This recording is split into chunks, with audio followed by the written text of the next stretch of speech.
Hello everyone, today we are going to analyze this overhanging beam. In this beam there are two overhangs, overhang AB on the left side and overhang CD on the right side.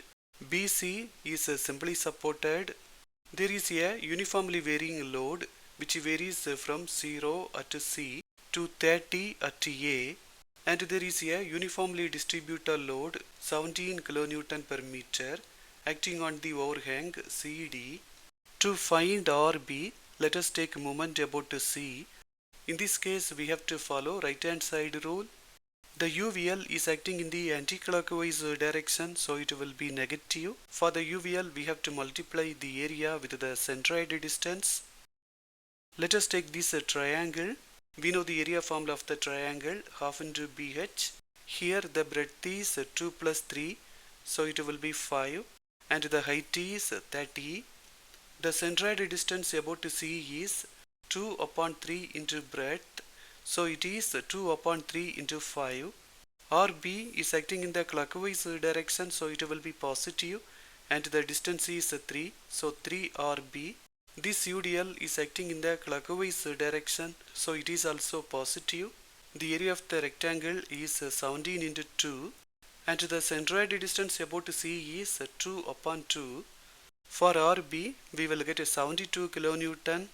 To find RC, we can take moment either about B or about A. If we take moment about A, we have to know RB. Without finding RB, to find RC, we have to take moment about B, but it is a little difficult. We have to split the UVL into two parts, left of B and then right of B. You can see that I have split the UVL into two parts, left of B and then right of B. We need to know this height. For the distance of 5 meter, the height is 30. So for 5 it is 30. But we need the height at the distance of 3. So we have to multiply with 3. In this way we will get the height as 18. To find RC, let us take a moment about B. In this case, we have to follow left hand side rule. This UDL is acting in the clockwise direction, so it will be negative. We know the area 17 into 2. We have to find the centroid distance about B. We know that for the rectangle, the centroid lies in the center. So from the center to the point C, the distance will be 2 upon 2. The remaining distance is 3. So it is 2 upon 2 plus 3. RC is acting in the anti-clockwise direction, so positive, and the distance is 3, so it is 3 RC. First let us take the UVL on right of B. It is in the shape of a triangle. It is acting in the clockwise direction, so it will be negative. Let us take this triangle. The area is half into 3 into 18, and the centroid distance about B is 1 upon 3 into breadth. Here the breadth is 3. So it is 1 upon 3 into 3. The left side UVL is acting in the anti-clockwise direction, so it will be positive. Let us see how to find the area and the centroid distance. Let us take this trapezoid. Let us keep the height on the left side as A and on the right side as B, and let us keep the length as L. This is the formula to find the area. This is the formula to find the centroid distance towards the left side, and this is the formula to find the centroid distance towards the right side. Using this formula, we can find the area. Here L is 2, A is 30 and B is 18. So this is the area. We need to find the centroid distance towards the right side. So this is the formula to find the centroid distance. Using this formula, we can make this. Finally, for RC, we will get 37 kN.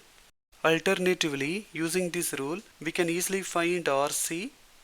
RB and RC are acting upwards, so both of them are positive. The UVL and UDL are acting downwards, so both of them will be negative. For both of them, we have to take the area. For RC, we will get 37 kN. To find the shear force at A and at B, let us use right hand side rule. Shear force at A will be 0. Let us find the shear force at just left of B. The UVL is acting downwards, so it will be negative. Just before we saw the area formula for the trapezium, L by 2 into A plus B. Here L is 2. and A is 30, B is 18. Using that we will get minus 48. To find the shear force at just right of B, with this we have to add this. It is acting upwards, so it will be positive. In this way we will get 24 kilonewton. To find the shear force values at D and at C, let us use left hand side rule. Shear force at D will be 0. Let us find the shear force at just right of C. The UDL is acting downwards, so it will be positive. For the UDL we have to take the area, so it will be 17 into 2. In this way we will get 34. To find the shear force just left of C, with this we have to add this. This reaction is acting upwards, so it will be negative. In this way we will get minus 3 kilonewton. Here you can see the shear force diagram. In this point the shear force becomes 0. In this point there will be maximum positive bending moment or minimum negative bending moment. We have to make a section in this point and find the distance. You can see that in that point I have made a section XX at a distance of x from C. We need to find this height. For the distance of 5 meter the height is 30. So for 5 it is 30, but we need the height for the distance of x, so we have to multiply with the x. In this way we will get the height as 6x. Using the left hand side rule, let us find the shear force about the section. The shear force at just left of C is minus 3. So minus 3, then we have to add this UVL. The UVL is acting downwards, so it will be positive. For the UVL we have to take the area. Let us take this triangle. For this triangle, the breadth is x and the height is 6x. So this is the area. For x, we will get 1 meter. Using the left hand side rule, let us find the moments because it will be easy. Let us find the moment at C. The UDL is acting in the clockwise direction, so it will be negative. The area is 17 into 2. The centroid distance about C is 2 upon 2. Finally, we will get minus 34. Let us find the moment on the section. The UDL is acting in the clockwise direction, so it will be negative. We know that this is the area and the centroid distance about C is 2 upon 2. But we are finding the moment about the section, so the remaining distance is 1. We have to add. This reaction is acting in the anti-clockwise direction, so it will be positive and the distance is 1. The UVL is acting in the clockwise direction, so it will be negative. We know that this height is 6x. X is 1, so 6 into 1, the height will be 6. We know the area formula of a triangle, half into BH. Here the breadth is 1 and the height is 6. So this is the area.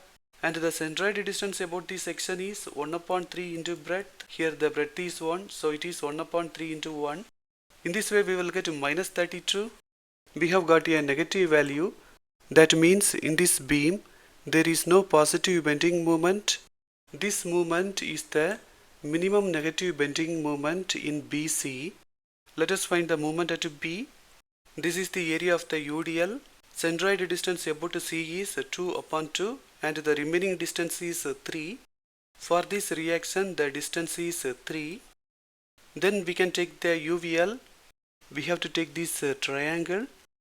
The area is half into 3 into 18 and the centroid distance about this is 1 upon 3 into breadth. Here the breadth is 3, so it is 1 upon 3 into 3. In this way we will get minus 52 kilonewton meter. Here you can see the bending moment diagram. Now we are going to end this session. Thank you for watching this video.